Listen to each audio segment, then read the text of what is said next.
Styles make fights. Hey, just like we been saying all week, five-star matchup. This is what we live for. Only people that stop this all year is us. All we gotta do is go out there and be great. Hey, you either make history or become it, man. Week 3 of the regular season featured a heavyweight bout in the Steelers' home opener. You can today. Let's do it.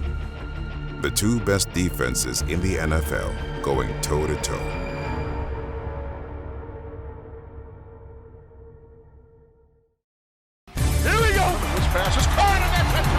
That's the way to work. Come on. He's hit that sack. The Steelers win the football game. Let's go. Come get it. You know what it is. This one is in the history books. Here we go. Welcome to the 84 Lumber Mike Tomlin Show. Hi, everybody, and welcome to the 84 Lumber Mike Tomlin Show. I'm Missy Matthews. Steelers-Chargers had a different feel to it last Sunday. It marked the first time since 2003 that neither Ben Roethlisberger nor Phillip Rivers were starting at quarterback. It did, however, feature two of the league's top defenses entering Week 3. And for more on how Pittsburgh won its first home opener in 3 years, let's welcome in Bob Pompeani, who's standing by with Coach Tomlin. Guys. Hey, Missy, thanks very much. What a performance by the Steelers in the home opener, winning a physical game. Everybody knew it was going to be a physical game. Head coach Mike Tomlin, you like to use boxing references, and your team came after him with body shots. You know, every kind of shot eventually got a knockout of that game. How satisfying was that, the way it happened? It was pleasing on a few specific levels. I respect Greg Roman, his commitment to the run game, their ability to run the ball, and our defense's ability to snuff that component of their attack out, I thought was really impressive. And I just like the mental tough that our offense showed, and they fought the fight for 60 minutes, and I just thought it was very evident at the end where we were. Those big runs being reeled off by Naj and CP over the course of that 4-minute drive to preserve the victory, I think was an indication of the spirit in which we played. And so, the game unfolded the way we envisioned it. It doesn't often do that, but it made for a really good Sunday. To that point, you've had a lot of really good defenses here. That second half performance with minus 5 yards on a team like that, I don't think we've seen a better one in one half of play. Yeah, I've been around some good defenses. I'm not ready to anoint this group just yet, but it was a dominant performance under the circumstances on Sunday. I've been around some other units that's delivered situations like that versus starting quarterbacks and things of that nature. They faced some injury issues that really minimized their intentions over the second half of the game, and just being honest with ourselves, that was a component of what transpired as well. I thought one of the key moments of that game also was after they scored on a 29-yard touchdown or 27-yard touchdown, your team came right back with a response drive that featured 3 third-down conversions. Can you talk about how important that drive was to counteract? You know, to support one another as units is a major component of good football. As you mentioned, the offense did a heck of a job on that subsequent drive and converted 3 third downs. I think the touchdown run by Justin was a third down play. But I also like the way the defense supported them when we turned the ball over there in the third quarter. I think we served up a 3-and-out with a sack on P&10 after that turnover, put them behind the chains and got right back off the field. And I think as an offensive and defensive unit, that's the spirit in which we need to operate. We need to have an offense, obviously, that's always geared towards scoring, but understand the urgency of responding to drives. And we need a defense that always obviously wants to get off the field, but understand the urgency of taking the field in turnover-like circumstances. Justin Fields was magnificent, especially over the middle of the field. Was that sort of an evolution of what you guys are trying to do here, or was it just because there were opportunities in the middle of the field you took it? Because I think he had 126 yards on 8 of 11 over the middle. You know, it was opportunities schematically in the middle of the field that presented themselves to us. As I mentioned, I think oftentimes, particularly at the early part of the season, we're trying too hard to talk about a personality and our intentions. And sometimes it's just really game specific. We played the Atlanta Falcons, man. They had that veteran safety tandem in Bates and Simmons. We didn't want to throw the ball in the middle of the field. We played the LA Chargers. They were allowed 2 high safeties, middle of the field open. We did. And so just keep watching. We'll keep doing what it's required for us to win week to week. But largely, and it specifically is the case with Justin, he's got to play a complete game because the challenges are very different week to week. That's going to require a different skill set and a different plan, and those are just two examples of it. Generally speaking, a lot of focus has been on the wide receiving core that you have here. This week you saw two guys step up. You only had 4 wide receivers in this game, and 2 of them came up big, especially on third down. Calvin Austin, Scotty Miller. Those 2 guys, it seems like they're ready whenever their number is called, and it was called in this game. You know, I've said it repeatedly about our wide-out group since team development. I just don't think anybody's listening or believes me. When called upon, they make plays. I've been really comfortable with the trajectory of their individual and collective development throughout this process. Oftentimes, GP gets a lot of attention, particularly in one-dimensional moments. And when he does, man, ready guys like Scotty and Calvin have an opportunity to win. And more importantly, win in one-on-one like circumstances. Win in circumstances where they have an opportunity. If they win that one-on-one, they can turn short to long. When I think about the plays that they make, I think about the run after. Scotty caught the ball on the flat and got 20. Calvin had the 55-yard touchdown. That space oftentimes is created by the schematic attention given toward George in them circumstances. Let's talk about defense real quick. Nick Herbig steps up. Alex Highsmith gets injured. What is it about him that every time he comes in there, he doesn't get a whole bunch of play at times because those 2 guys are good ahead of him. When he does, he makes it quick work, and he did in this game with 2 sacks and 2 tackles for losses. I really think it's 2 specific things. His belief in self is at a high level. I mean, we're in the NFL, and these guys obviously believe in themselves, but even in a community like this, his belief in self is unshakable, and his commitment to working and improving is probably equally as impressive. He's a humble, hard-working kid. Whatever TJ has for breakfast, he wants it for lunch. But if I was a young guy at that position, I would do similar things because he's walking beside a blueprint of how you want to conduct yourself in that position each and every day. He's smart enough and humble enough to recognize it and extract information from him. Well, it's certainly working. Whatever. He's like a sponge. He's certainly rubbing off on Nick Herbig, who played a pivotal role in that game last week. We'll see what happens with the Colts coming up on Sunday. When we come back, we'll talk about the Colts. We're coming off a big win for them over the Bears. That's next. Missy Matthews, back to you.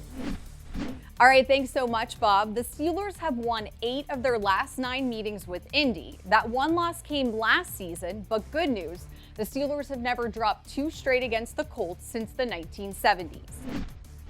Still to come later in our show, Coach gives us his keys to the game, plus a look at some of the best sights and sounds from the first 3 weeks in the latest episode of The Standard. We'll be right back.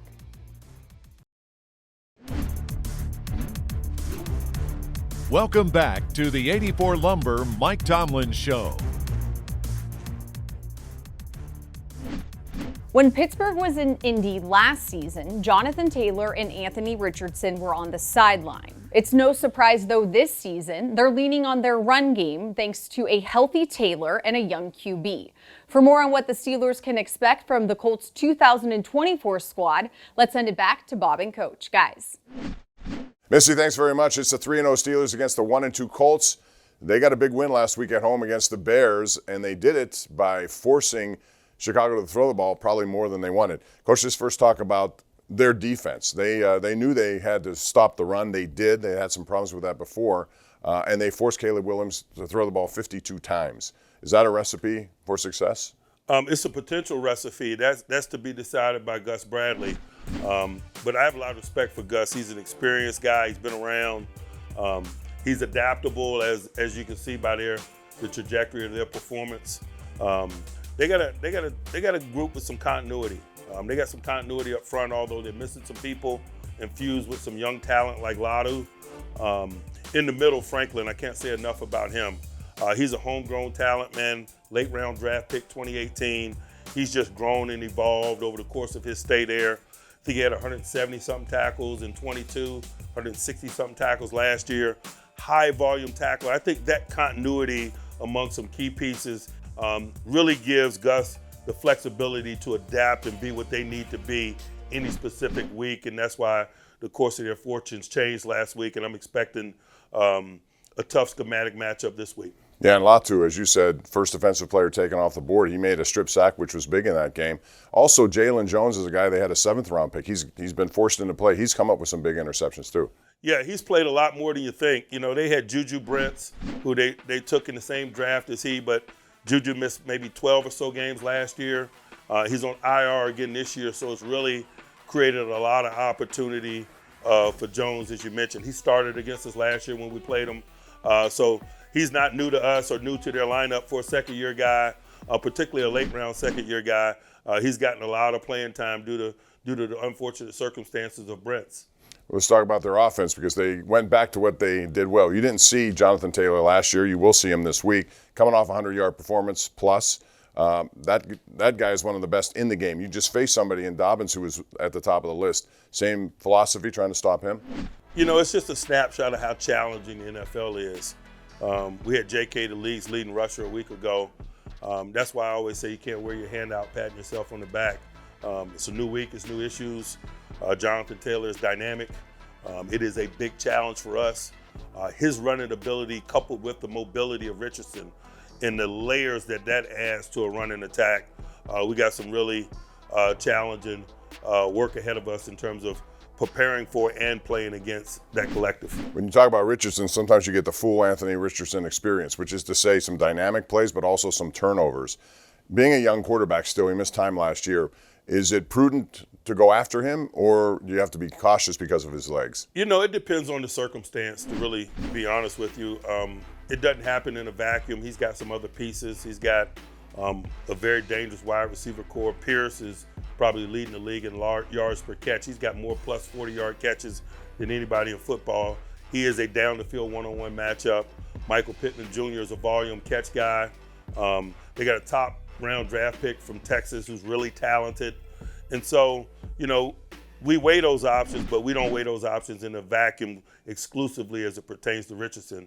There's the matchup component, the situational component that also dictate the decision-making for us. Their head coach, Shane Steichen, came over from Philadelphia, had a lot to do with the development of Jalen Hurts. How much do you think you'll see that development in Richardson based on his experience with Hurst? Well, that's why he got the job, but Richardson and Hurts are two different people, and so oftentimes, man, the development and the process looks different because of the differing people. And so I don't know that I'm looking to Philadelphia for parallels. There's enough tape. I think this will be Richardson's 8th start in the NFL, dating back to last year. And so that's the video that'll have our attention from a prep standpoint. Indoors, Lucas Oil, kicking is a big part. Field position is a big part. We saw that last year in that game where you had a lead and they came back and won the game. How important will that be? It'll be a major component of it. The venue component of it always is. Their home crowd will be charged up. We can't get in behind the chain circumstances. That elevates the platform for guys who rush in those circumstances for a living. But we love hostile venues. It's a component of being good in this business. You better win at home. You better be competitive and win on the road if you got a desire to be great. Thankfully, we've been in those circumstances a couple of times this year. This will be the 3rd in 4 weeks, and it's just good to get used to it, and it's good to get used to minimizing that component of the equation in terms of the venue. Steelers go after their 4th win. It'll take place in Indianapolis. You'll see it on KDK. When we come back, Mike Tomlin's keys to this game. Missy, let's send it back to you. All right, thanks so much, Bob. Well, it certainly doesn't hurt to have the league's #1 scoring, total, 3rd down, and red zone defense on your side when trying to stay undefeated. Coming up next, from Darnell, Washington to Calvin Austin and everything in between, go behind the scenes of the Steelers' first 3-0 start since 2020 with the team's documentary series, The Standard. But first, it's time for a Yinz Chat predictive question. Who will have more receiving yards versus the Colts, Pat Freiermuth or Calvin Austin? Head to the Steelers mobile app and answer for a chance to win a football autographed by Nick Herbig. And remember to play every week for a chance to win the season-long grand prize. The 84 Lumber Mike Tomlin Show will be right back.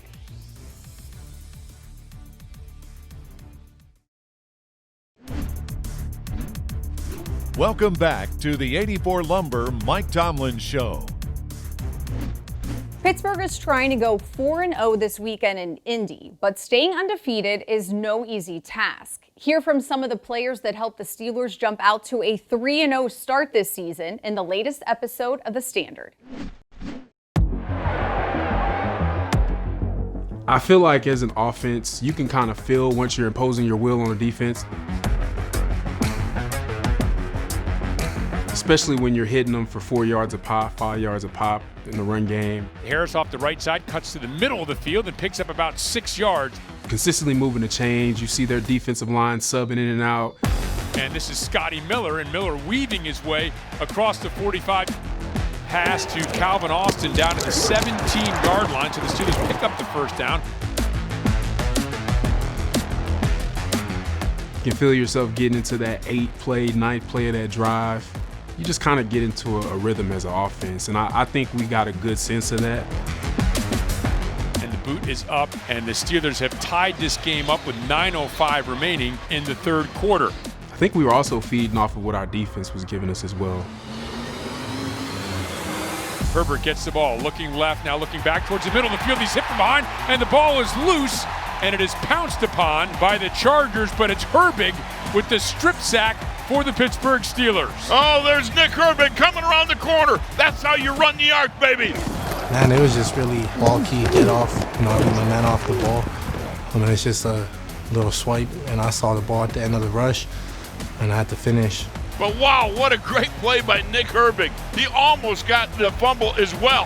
Hey, that's a real good rush. That's where the ball's, sir. Y'all keep pushing throw that ball. When LA did keep their hands on the ball, Pittsburgh's defense shut them down. James Watt with a sack. Oh, that's Obi-Wan Kenobi. They held Dobbins and the offense to -5 yards in the second half and gave theirs the runway to take over the game. Fields back to pass, throws over the middle of the field. It's Calvin Austin. He has a step.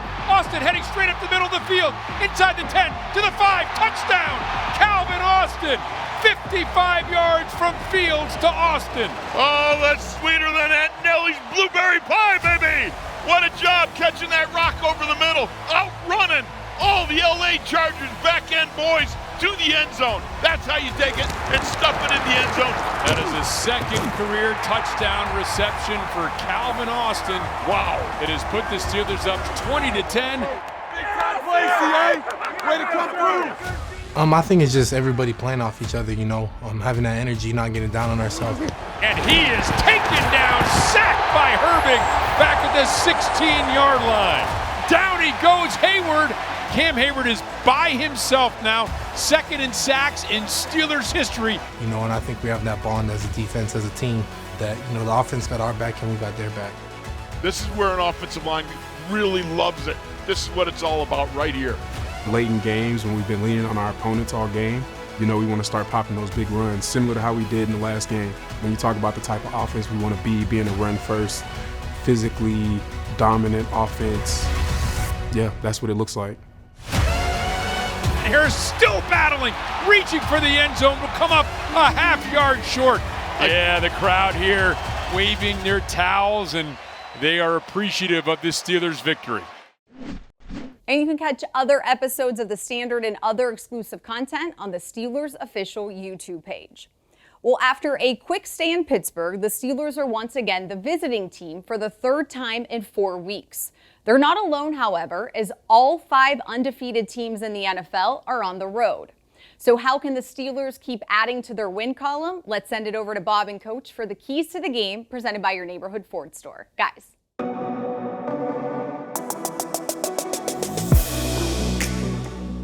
Hey, Missy, thank you very much. It's now the biggest key, I would imagine, is just trying to take that crowd out of it and get off to a fast start. Would that be number one on your list? It is, not only for the venue purposes, but also just because of our recent history. When you think about it, we didn't have a fast start last week at home. But at home, there are not as many negative consequences of warming up to the action. You have the confines of your home venue. The opposing offense is not working against crowd noise and things of that nature when you're on the road. And so I think it's paramount that we start fast for a lot of reasons. But most importantly, we hadn't done it to the degree in which we like. And part of the journey, obviously, is winning games week in and week out. But if you want that to continue, you better cure your ills. And fluidity of starts has been has been an ill of ours that needs to be addressed sooner rather than later. You've had a lot of success against young quarterbacks. We saw Bo Nix have some issues with your defense. This is a young quarterback. How do you approach him knowing that he can break, contain, and make some big plays, but he's also prone to some interceptions? You know, that's probably not our issue. That's more their issue in terms of managing the youth component of him or the inexperienced component of him. I think it's prudent planning to look at what they're capable of, his skill set, his talents, and let that be our guide from a prep standpoint. This guy has great deep ball ability. It's been on display already this year. We better keep a lid on it and do things like that. I'm sure they'll do some things to minimize his exposure to us and manage that youth component, just like Denver did. But if we're stopping the run, that gets more difficult. And so our energies obviously are to deal with his talents and to deal with Jonathan Taylor, and that'll position some of those other things just to happen in a natural way. One other thing about Cordero Patterson, you brought him in. A lot of people thought it was just for kick returns. He's been very effective wide receiver, run back. Knowing that there have been some banged up backs in your backfield, he's 33, but he still looks like he can play at a very high level at those positions. As CP tells me just about every day, he's a thoroughbred. I can use him wherever I need him. He plays wide out. He plays running back. He returns kicks. He played gunner in Denver. He is a multi-talented guy, and probably equally as impressive as that, he is a big-time competitor. He loves it, and so we're glad to have him, certainly. All right, Coach, thanks. All the best Thank in you. Indianapolis, and that's going to do it for our show. We got the Steelers and the Colts. Our coverage begins tomorrow at 11:30 a.m. with a BetMGM kickoff show, followed by 2 hours of postgame on KDK+. And that's going to do it for us. For Missy Matthews, head coach Mike Tomlin, I'm Bob Pompeani. We'll see you next week for another edition of the 84 Lumber Mike Tomlin Show.